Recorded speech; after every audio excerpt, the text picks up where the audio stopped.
স্ক্রিনে আপনারা যে লোকটাকে দেখতেছেন, ওনাকে আবার সবজি বিক্রেতা ভেবে ভুল করবেন না। উনি একটা দেশের সরকার প্রধান।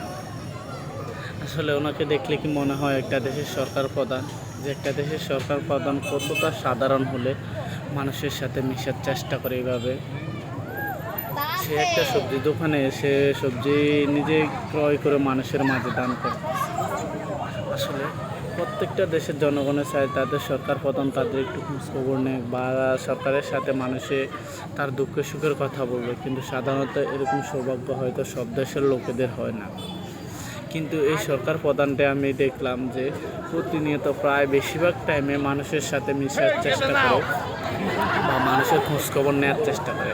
আর দেখেন উনি যে এই জায়গায় আসছে তার ওরকম কোনো নিরাপত্তা বা ওরকম শক্ত কোনো নিরাপত্তা নিয়ে এখানে তিনি আসেন না বা গাড়ি বহর নিয়েও আসে না। তিনি সাধারণ জীবনযাপনের মতো তার পিছনে কোনোরকম একটা সিকিউরিটি গার্ড আছে, একে নিয়ে চলে এসেছে। আসলে অন্য দেশের সরকার প্রধানটা যেখানে যায় না কেন ওখানে আগে দেখা যায় যে 15 দিন 10 দিন 1 মাস আগে নিরাপত্তা চাদরে ডেকে ফেলা হয়। আসলে এরা চায় মানুষের জনপ্রিয়তাকে অর্জন করে তারা সরকার গঠন করতে।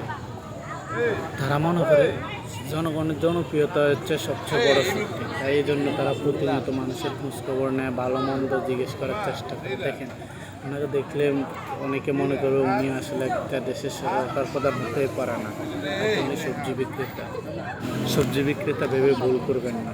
আসলে উনি একটা দেশের সরকার প্রধান।